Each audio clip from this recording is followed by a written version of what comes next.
I'm Michael O'Giblin with FiddlerShop.com, and today we're talking about some of the things to look for when you're buying a violin. I'm in the workshop here today because we're going to talk about a lot of different areas, and the first is the physical inspection of an instrument. Now, this primarily only affects antique instruments, as brand new instruments are probably not going to have these concerns. But one of the biggest things you need to look out for is cracks in the instrument. And from far away, this violin might look like it's in decent condition, but when you get up close, you can see if you press just a little bit, just lightly, you don't want to damage anything, you can see that the wood moves and there's a pretty serious crack on the face of this violin. Open seams are another thing to check for. You can do this by just tapping around the perimeter of the violin, and if it sounds pretty solid, it's okay, but when you start to hear that kind of tapping sound, then it's a pretty good indication. You can see here there's a pretty serious open seam here, and that means that the violin is not going to sound as good as it can. You want to check out the scroll as well and make sure there aren't any cracks along the peg box. Also, in this instance, this violin is missing a nut. This is like something you might pick up at a flea market or an antique shop, so check out for other things like that. It's also missing a peg, so just make sure all the basic fundamental things are there. On violins that are more complete, you want to check for the hard to see places, like underneath the tailpiece here, there might be some cracks, or also underneath the fingerboard. These are areas that you can't see as well. You want to check out the bridge and make sure that it is straight. In this case, this one is leaning very far back.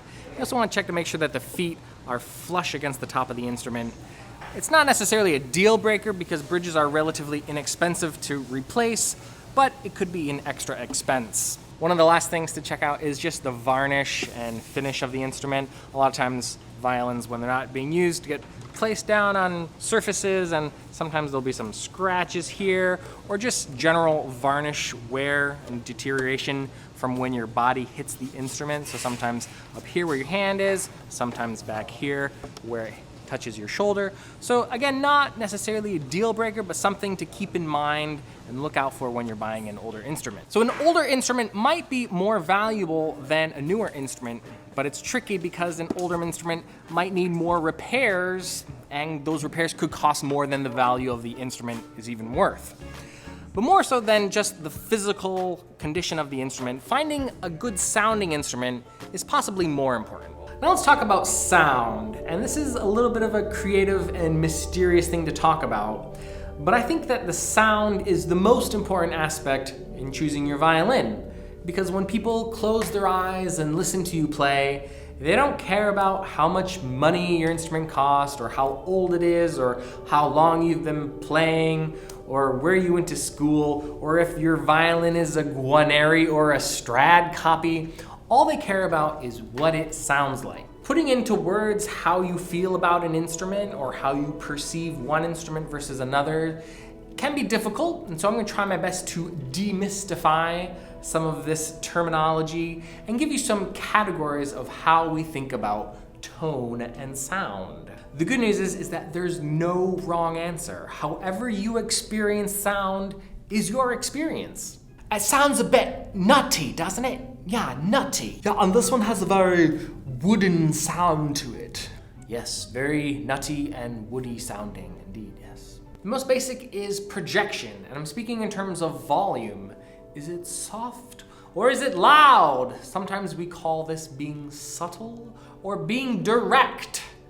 And does the instrument have the ability to do both? Color, is it dark and brooding?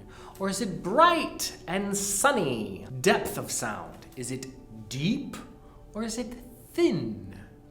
Temperature, is it warm and inviting or cold and metallic? Clarity, is it fuzzy and scratchy or is it clean and clear? The speed of response or playability is not exactly the same thing as tone, but it is intimately related. And that is the instrument slow and sluggish to respond, or is it quick, fast, and ready to play? One last thing about sound is just keep in mind what kind of strings are on the instrument when you're testing them, because if you fall in love with the sound of an instrument that has the most expensive strings on the market, you're probably committing yourself to buying those premium strings for the rest of your life, unless you're willing to do some experimentation and find a cheaper alternative that you can live with. Another important aspect is that you want to physically feel comfortable playing your instrument. So of course that the instrument is the right size for you, but also that the action or the distance that you have to press down the string is correct, and that the spacing at the nut is correct so that the strings aren't too close together, and that there aren't any sharp things anywhere like on the nut or on the fingerboard that might make playing uncomfortable. It's strange, but it happens.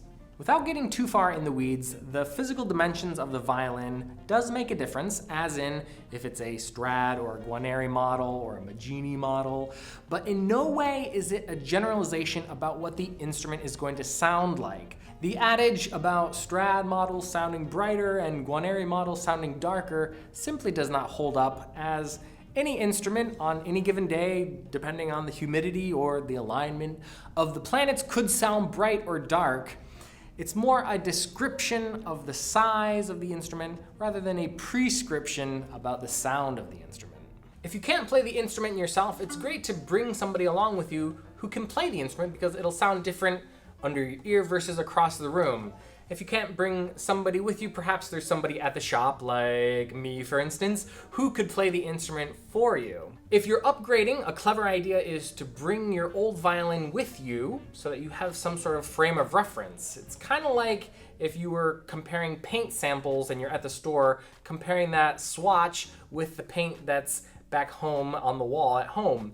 You can't really remember exactly what it's like unless you see them side by side, and so violins are the same way. Try to enjoy the day and the experience, and remember that you don't have to make the decision right on the spot. A lot of times you can take an instrument home for an extended trial, for an in-home trial that is, and really get to know the instrument and really feel confident in the decision that you're making. So here at Fiddler Shop, we work really hard to make this whole process as fun and easy as possible. You'll never have to worry about cracks or open seams or any of that physical inspection part here, because all our instruments are in pristine condition.